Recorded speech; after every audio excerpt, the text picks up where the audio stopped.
Hello everybody, welcome to this video where I'm talking about these amazing jail calls that are new evidence for Donna Adelson's trial. And thank you so much to Mentor Lawyers channel for publishing those last night. We were all up late and I'm here kind of low on sleep and energy, but I wanted to tell you guys some of my initial thoughts. Huge shout out to Mentor Lawyer and go to his channel right now. Check out those videos. I just wanted to share some of my main thoughts in the middle of this video about the things that jumped out to me, but I wanted to also mention that, Charlie gave a few shout outs in the video to Carl Steinbeck for being a legal expert.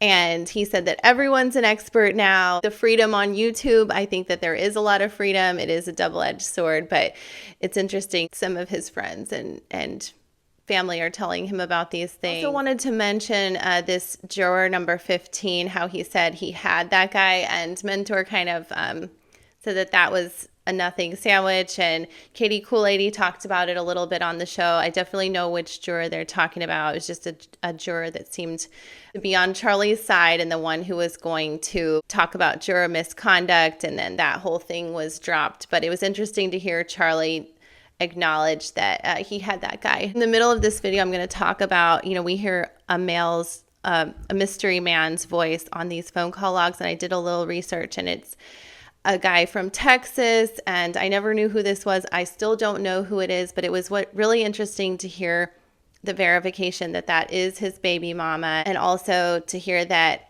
Dr. M is babysitting his dog Bubbles, and some interesting things. And I did some more research about some of those things. I can't wait to hear more of this evidence. Apparently there's a 25-minute portion where there's some kind of unalive pact between Charlie and his mother. So more evidence to come, more videos to come. But let's send it to some of my main thoughts from these jail calls. Hello, everybody. I want to talk about some of the things that jumped out to me from the recorded jail phone calls that we were able to hear through Mentor Lawyers channel. But first, I just want to give a shout out to Surviving the Survivor for having me on their show last night, where we discussed the case, and we heard this breaking news that these phone calls were being released, and it was really great to catch up with Judy and Katie Kool-Lady and Mentor last night about everything breaking news in this case.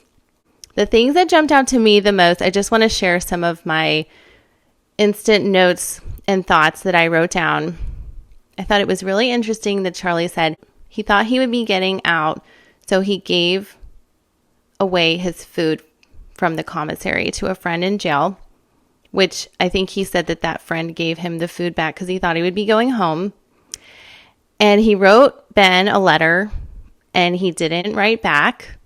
That's Wendy's son, Wendy's and Dan's son. And Charlie said he always wanted to be a dad, which a lot of you found to be very horrible because he took Dan off this earth, and Dan was a great father.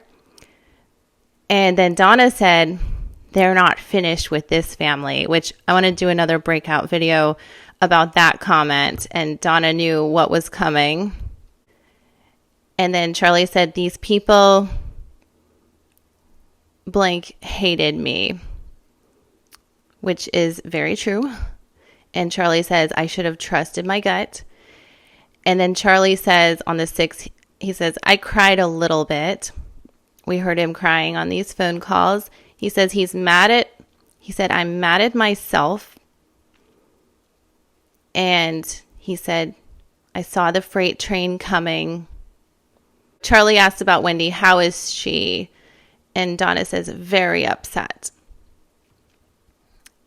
And I believe it was Charlie saying, what a sham about the whole trial. He goes on and on about the trial, and we can discuss that further in other videos. Charlie saying the lying was so obvious. He does not get along with Georgia Kappelman, which we all believe Georgia did a great job.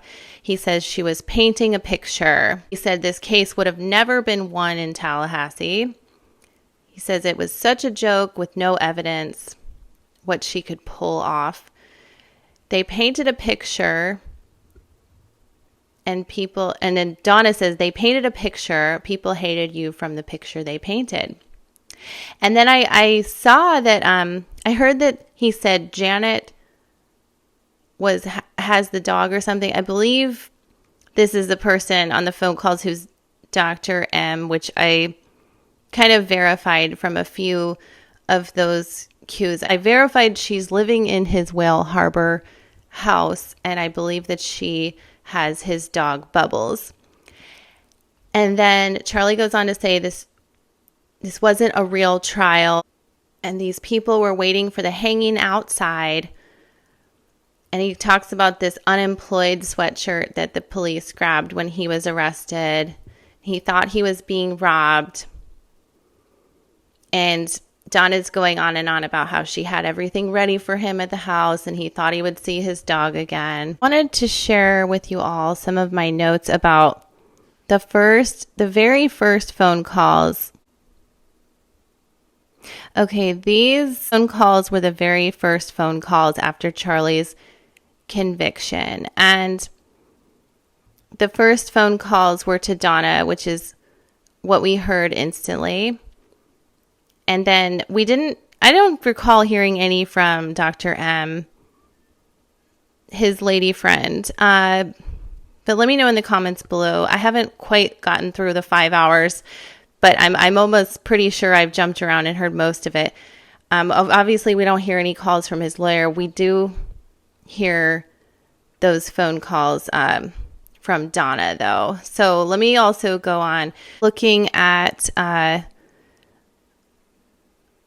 a few of these phone calls on the 7th. We see most of them are from Donna and to the burner phone, which it was so heartbreaking to hear his son on the burner phone, which we verified was his baby mama through these phone calls. And I have to say that it was pretty great feeling to see that some of the research that my mom and I have done was correct about this burner phone. We really weren't sure, and I have to credit my mom and Judy for saying, yeah, that's the right area code. And with the call frequency, we figured out that it was his baby mama and his son. I have another sheet here. I heard this mystery man's voice, and I'm guessing that it was this call around 8 p.m. to a Texas number. And I verified that this is a 48-year-old male. Doesn't sound like a family member, maybe a friend, because that would be the same age range, around like 48 years old.